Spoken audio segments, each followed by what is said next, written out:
Y continuamos con Desafinados, martes de 10 a 12 de la noche. Es para muchos difícil entender la relación entre Pekín y Taiwán. Hay un canal que en YouTube ustedes ponen Ahí les va, y es una rusa, es un matrimonio ruso, que hacen análisis muy objetivos y pero muy profundos en muy poco tiempo. Así que ahí les va la escalada entre Pekín y Taiwán. ¿Por qué ahora y hasta dónde puede llegar? Disfrútenlo. Las relaciones entre Pekín y la isla de Taiwán atraviesan su peor momento en décadas. En semanas recientes se produjeron decenas de sobrevuelos de aviones del Ejército Popular de Liberación Chino sobre la llamada Zona de Identificación de Defensa Aérea de Taiwán, que activó su sistema de misiles antiaéreos. Desde la capital china señalan que la tarea histórica de la reunificación completa de la patria debe ser cumplida y definitivamente será cumplida, mientras que Taipei anuncia que se preparan para una eventual invasión desde el continente. Aunque este conflicto no es nuevo, el renacer de estos días lo devuelve al tablero geopolítico. Un tablero donde las principales piezas no solo hablan en mandarín, sino que cada día se hacen presentes otros idiomas. Ahí les va.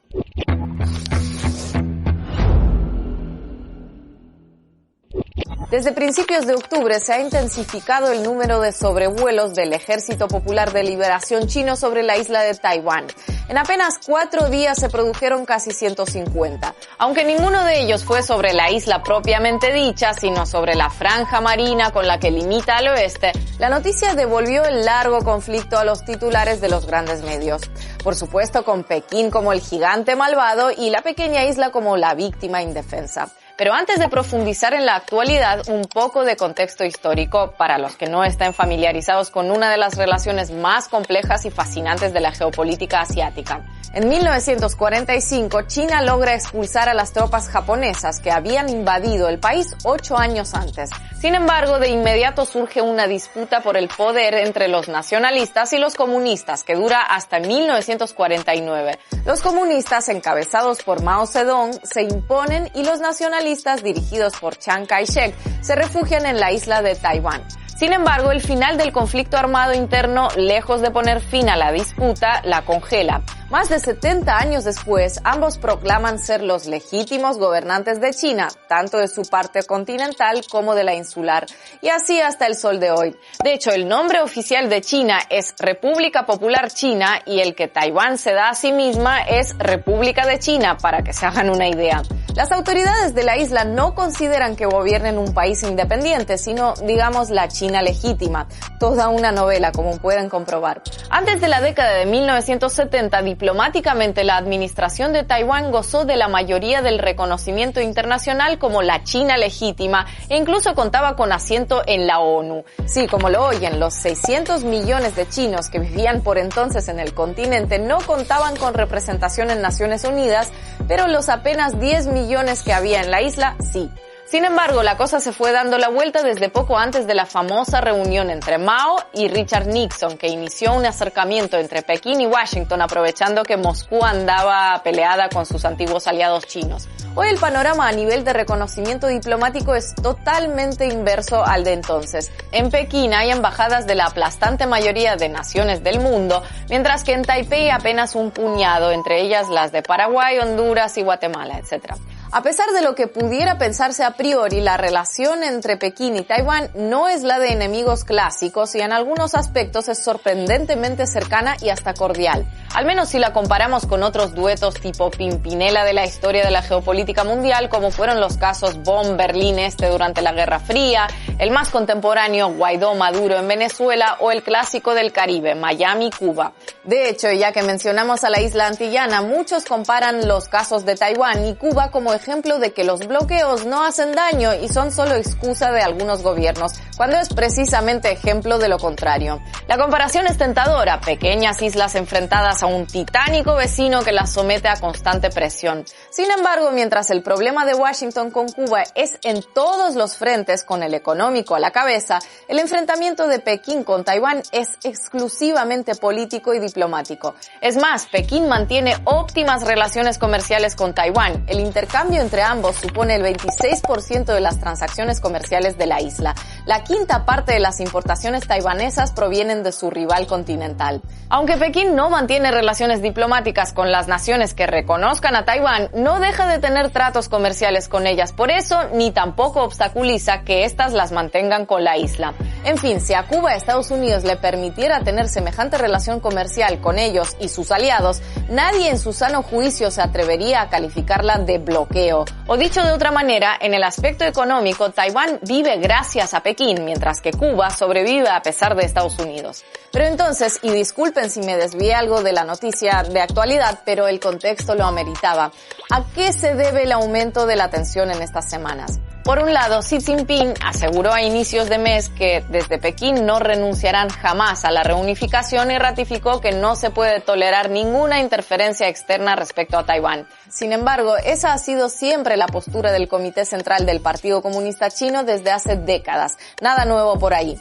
Donde sí se han observado movimientos, nunca mejor dicho, ha sido por ejemplo en las maniobras militares conjuntas llevadas a cabo por tropas de Estados Unidos, el Reino Unido y aliados de ambos en el mar de Filipinas, pocos días antes. Aunque tampoco es que sea muy novedoso que la Casa Blanca lleve a cabo ejercicios militares a decenas de miles de kilómetros de sus fronteras. Pero a esto hay que sumar el reciente establecimiento del acuerdo AUKUS, una alianza militar suscrita entre Estados Unidos, Reino Unido y Australia, cuya primera decisión fue dotar a los australianos de submarinos nucleares para contener la influencia china en el Asia-Pacífico. O la reactivación del Quad, un foro estratégico informal en el que Estados Unidos, Australia, Japón e India comparten información y maniobras militares. Ambas iniciativas fueron explícitamente aplaudidas desde Taiwán. Por si esto no bastara, recientemente se supo que el ejército estadounidense ha estado operando en secreto en Taiwán desde hace al menos un año para entrenar a las fuerzas militares locales. La Casa Blanca, siguiendo su propia ley de relaciones con Taiwán, es con diferencia el principal suministrador mundial de armamento para la isla.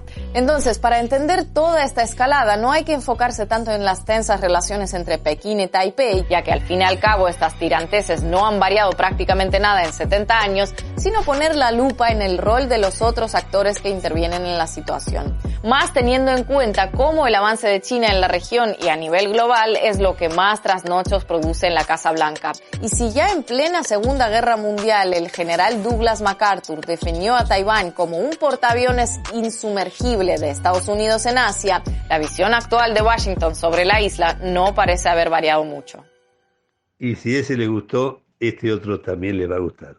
Que Estados Unidos establezca alianzas para armar a terceros países en el contexto de un conflicto no tiene nada de nuevo ni de sorprendente. Sin embargo, el llamado Pacto AUKUS tiene una relevancia especial en este momento de la historia. Envuelto en fuertes polémicas desde su primer minuto de existencia, este acuerdo de cooperación militar entre Estados Unidos, Australia y el Reino Unido no solo es importante por los países que agrupa, sino también y sobre todo por aquellos a los que perjudica. En este video explicamos qué es la llamada crisis de los submarinos y por qué es tan importante, por qué el malestar de Europa al respecto es tan profundo y por qué el acuerdo AUKUS impulsa un cambio a gran escala en la actual estructura geopolítica mundial. Ahí les va.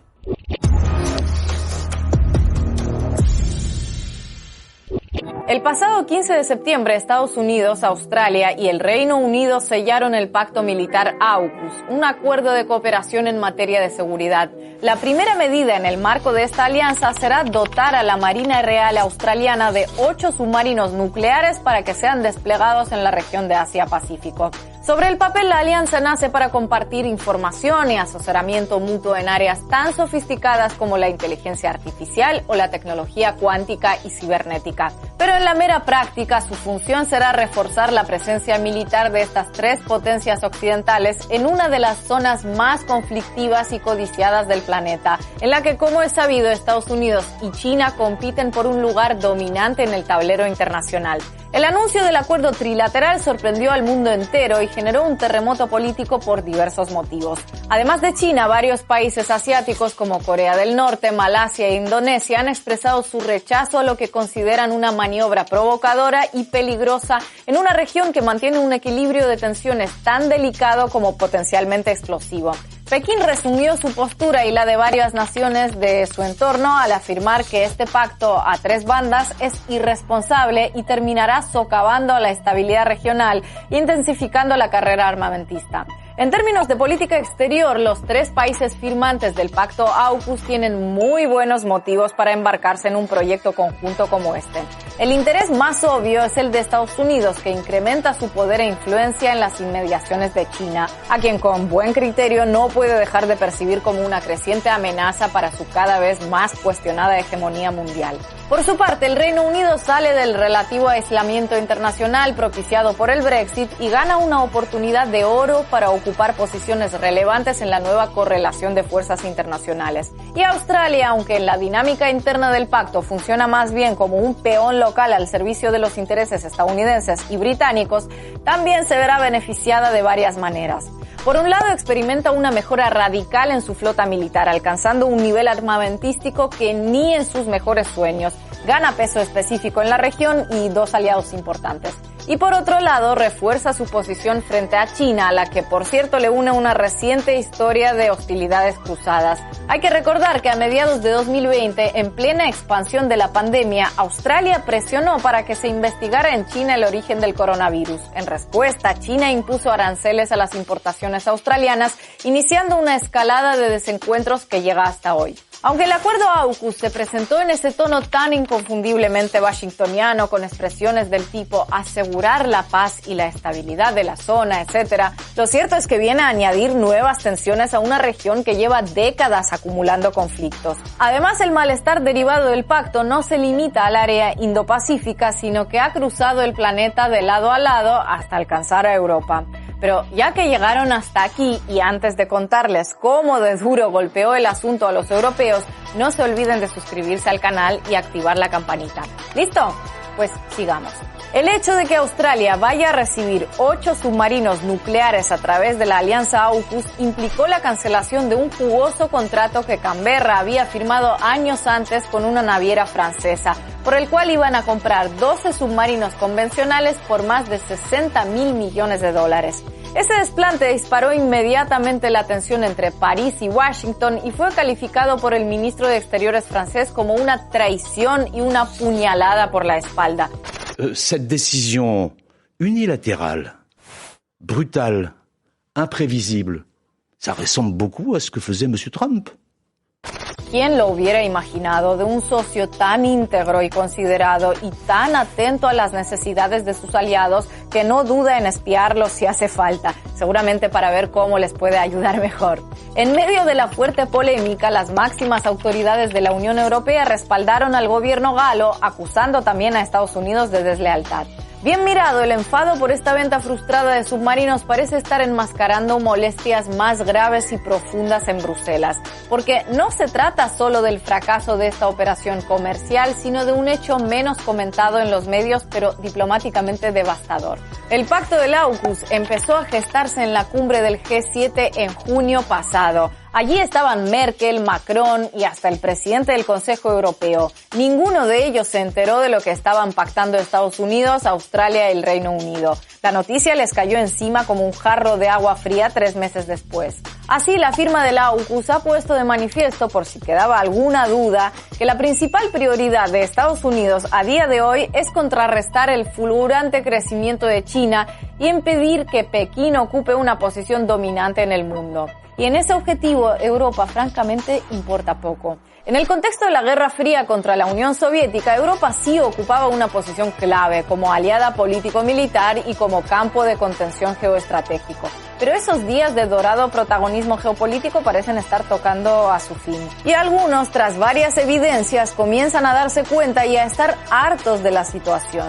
La frialdad con que los miembros del AUKUS abortaron el contrato de compra con la naviera francesa y fraguaron su pacto a espaldas de los líderes europeos parece una señal especialmente clara de distanciamiento, de indiferencia y del evidente cambio de prioridades en la diplomacia estadounidense. Un cambio que margina a Europa y la relega a una posición secundaria en el tablero mundial.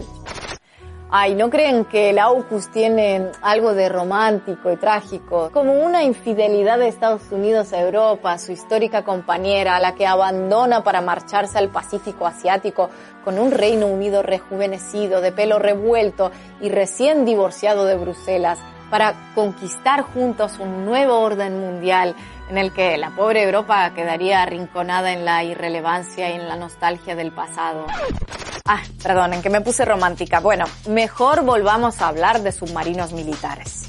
Porque siempre, según expertos en materia militar, que Australia de repente decidiera comprar submarinos nucleares en lugar de los convencionales, sugiere cuál podría ser el verdadero propósito del AUKUS. Por poner solo un par de ejemplos, un submarino propulsado con energía nuclear puede alcanzar unos 20 nudos de velocidad, mientras uno diésel eléctrico alcanzará apenas los 7 nudos. Y mientras un submarino nuclear de clase Virginia, como los que tendrá Australia, puede cargar con hasta 40 misiles Tomahawk y 65 torpedos Harpoon, los submarinos convencionales solo pueden con unos 20 o 30 proyectiles. ¿Entienden a lo que vamos? Para defender sus costas le hubiera resultado perfectamente suficiente una flota de submarinos comunes y corrientes. Los nucleares, en cambio, le permiten adoptar un rol más agresivo en medio del recrudecimiento de los conflictos en toda la zona. La alianza AUKUS, por cierto, no supone una verdadera novedad estratégica en la política exterior estadounidense. Al contrario, se añade a otras iniciativas similares auspiciadas desde la Casa Blanca para fortalecer la presencia norteamericana en Asia-Pacífico y sobre todo contrarrestar el auge de China. Así, desde 2007 existe el Diálogo de Seguridad Cuadrilateral, conocido coloquialmente como Quad, que agrupa a Estados Unidos, Japón, India y Australia y en cuyo marco se celebran cumbres de vez en cuando y se organizan ejercicios militares. Su actividad decayó mucho durante algunos años, pero en 2017, en medio de la escalada de tensión con China, la administración Trump se propuso reactivarlo. No por casualidad, sus miembros se reunieron hace una semana en una cumbre presencial en la Casa Blanca. También opera en la zona otra coalición llamada Five Eyes, 5 ojos, integrada también por Australia, Estados Unidos y el Reino Unido, pero además por Canadá y Nueva Zelanda. Esta organización de la que hablamos en este canal en su momento se dedica fundamentalmente al espionaje y fue creada tras la Segunda Guerra Mundial para monitorear las comunicaciones en la antigua Unión Soviética y del bloque del Este. Más tarde decidió aplicar su capacidad de vigilancia a ciudadanos de todo el mundo, tal como denunció Edward Snowden en 2013, y actualmente despliega su actividad en el área Indo-Pacífica. En suma, la superposición de todos estos acuerdos multinacionales conforma en la práctica una especie de mini OTAN en torno a China, en una clara repetición de la lógica geopolítica estadounidense que dio lugar a la Guerra Fría. De hecho, en las últimas semanas, la alusión a los periodos más oscuros y tensos de la historia del siglo pasado ha sido recurrente. Mientras Pekín instaba precisamente a los países firmantes del AUKUS a dejar atrás su mentalidad de la Guerra Fría, el ministro australiano de Defensa Peter Dutton comparaba a China con la Alemania nazi que emergía en los años 30.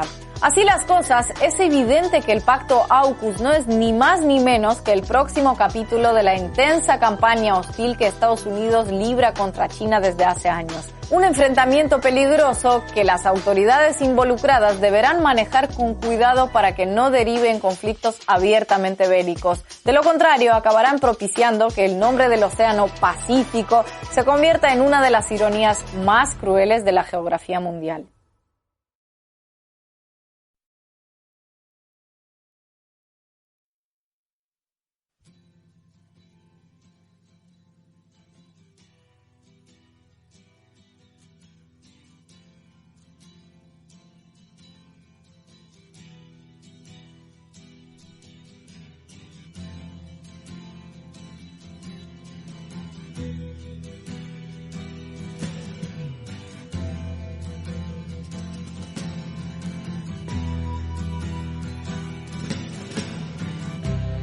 Ground control to Major Tom.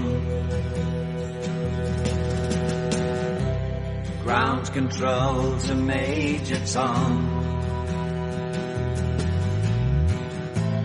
Take your protein pills and put your helmet on. Ground control to Major Tom. 8, 7, 6. Commencing countdown, engines on. 3, 2. Check ignition and may God's love be with you.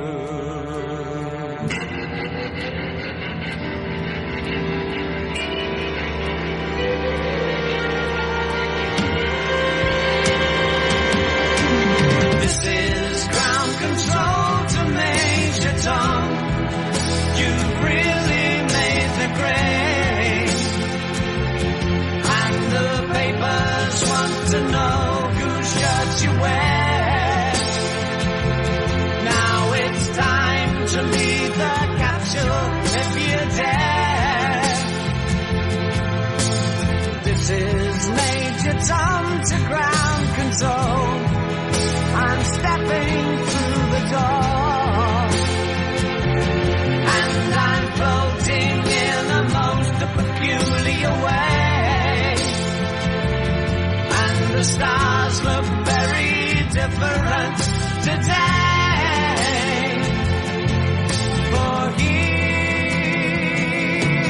am I sitting in a tin can.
Era David Bowie en Space Oddity.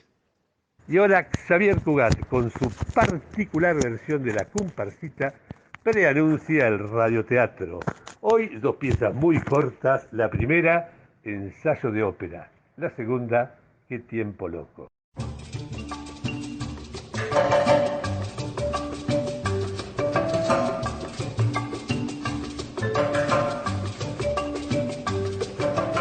Los que hoy creen descubrir la verdad al hablar en términos de energía, no hacen más que reiterar aquello de que todo es energía. El calor es energía, la masa es energía, el trabajo también lo es. Y ya lo dijo Jules, en el mundo, en conclusión, todos sueñan lo que son en energía. En ese estado sublime y en total comunión con lo divino, creo firmemente que es esta la nueva y moderna concepción de la religión. Me encontraba aquel especial día. Ya desde temprano había advertido que era muy particular mi relación con todo lo que me rodeaba. Por ejemplo, al llegar a la esquina, con el semáforo en verde, una maroma de coches circulaba a toda velocidad, pero sin dudarlo, me dispuse a cruzar la calle, ignorando el tránsito. De repente, mágicamente, la luz cambió a roja. Los autos se detuvieron y crucé. Lenta y majestuosamente crucé, como si fuera yo a una coronación. Esta y otras particularidades más, como el celofán del paquete de cigarrillos que se negaba a abandonar mi mano, pasando de una a otra en mis desesperados intentos por arrojarlo, o los varios celofanes que, desprendiéndose de los paquetes de los transeúntes, se abalanzaron sobre mí. Todo ello y un sinnúmero de cosas más me hicieron comprender el momento histórico que estaba comenzando. Era la era, o quizás el día, de la intercomunicación simple en términos de energía, vale decir, dejarse llevar por la certeza de los impulsos percibidos. Sabía, lo cual me provocaba una rara sensación, que una duda, o siquiera un atisbo de ella, rompería el hechizo que ese día obraba.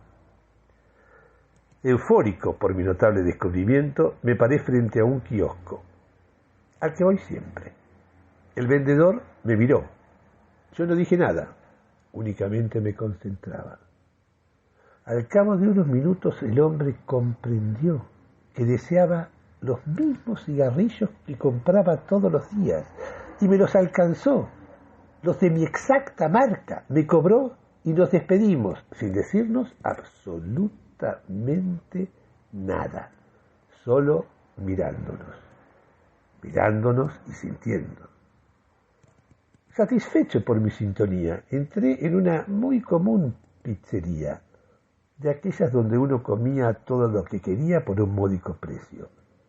Pero a mí no me engañaron, como luego comprobé. Había la exacta cantidad de gente requerida para la ocasión. Una mesa con 3, otra con 2 y 4 mesas juntas con un total de 8 personas, era todo lo que había y justo lo que se necesitaba. A ellos se les sumaba una moza y el cajero. Desde mi entrada hasta la elección del lugar que ocuparía, me dieron no más de 10 minutos aproximadamente, en los cuales todos me miraban. Diríase que se concentraban para hacerme comprender cuál era mi lugar. En ese estado y en total comunión con lo divino, creo firmemente que es esta la nueva y moderna concepción de la religión. La moza se detuvo frente a mí y después de preguntarme qué quería comer y beber, comprendió al cabo de unos minutos que no deseaba beber nada, lo cual me sorprendió, pues que yo quería vino. Con lo cual concluí que era esta una nueva particularidad de la comunicación en términos de energía. Era evidente, la mujer entendió mejor que yo que no quería beber nada, lo que así era, en efecto. En tal armonía me relajé. El lugar era ameno, aunque a mí jamás me engañaron, como luego comprendí. De pronto se escuchó un do, un do largo y sostenido. Do era la descarga del baño. Enseguida de la canilla salía un la, a más no poder. La. Y todos comenzaron a hablar en do. Los de las mesas juntas, los de las mesas separadas, todos. Era un do, claro y conciso. La moza tropezó y cayó estruendosamente con 2 pizzas y una botella de cerveza al suelo. Fue un acorde increíble. Y entonces lo entendí. No había duda. Era mi entrada. Me sumé a aquel ensayo de ópera improvisado que todos, producto de la comunicación energética pura, simple y aplicada, habíamos decidido hacer. Y me paré. Con una mano señalaba al cielo, mientras con la otra a mi amada, Miranda. Todo con un aria estremecedora, como podía notar en los rostros de los comensales. En mi lamento lloraba la muerte de mi amada, Miranda, quien de pronto se movió y se paró. «¡No ha muerto!», grité. «¡Vive, vive!», canté. Desde la caja, el otrora encargado, hoy Augusto Marón, mi suegro, me sacó a empujones del lugar ante el silencio del resto de la concurrencia, quienes, por cierto, aplaudían, supongo que reconociendo mi canto. Ha pasado mucho tiempo y aún no salgo de mi asombro. Hace ya casi 2 meses. Pero al fin lo entendí. Vengo de la ópera. Y este arte no es nada sencillo. Además, supongo confiado, que se necesitan muchos ensayos para lograr una buena sincronización. Todo ello lo advertí concentrándome en el tenor. Tal es mi registro. Ni bien su subconsciente lo traicionó cuando me concentré en la intercomunicación energética simple, pura y aplicada.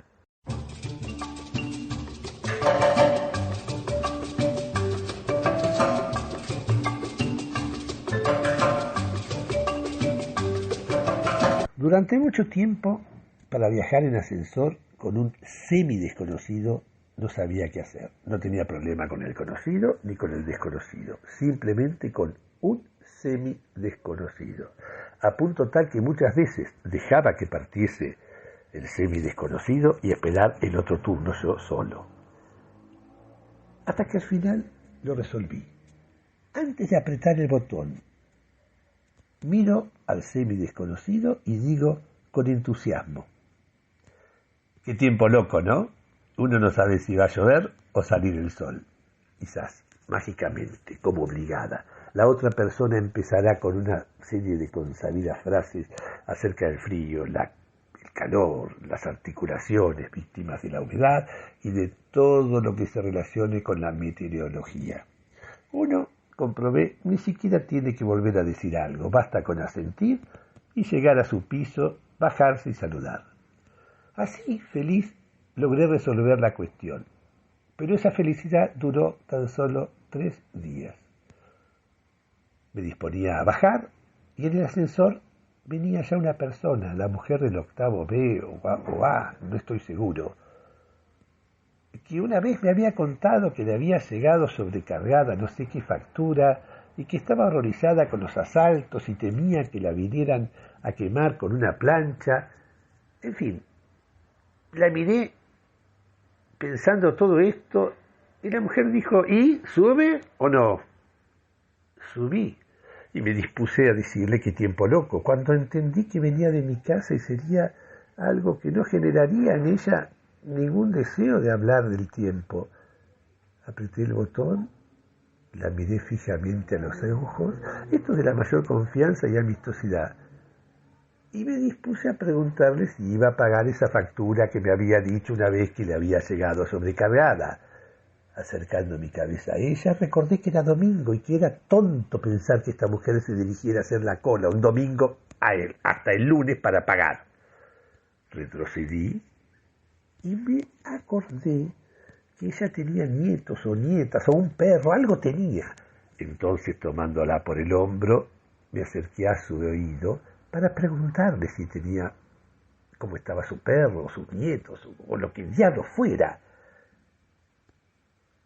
Cuando llegamos a la planta baja, me di vuelta, un hombre entró, desesperado, le digo, qué tiempo loco, ¿no? Uno no sabe si va a llover o salir el sol, y me di vuelta para saludar a la dama, quien yacía muerta en el suelo.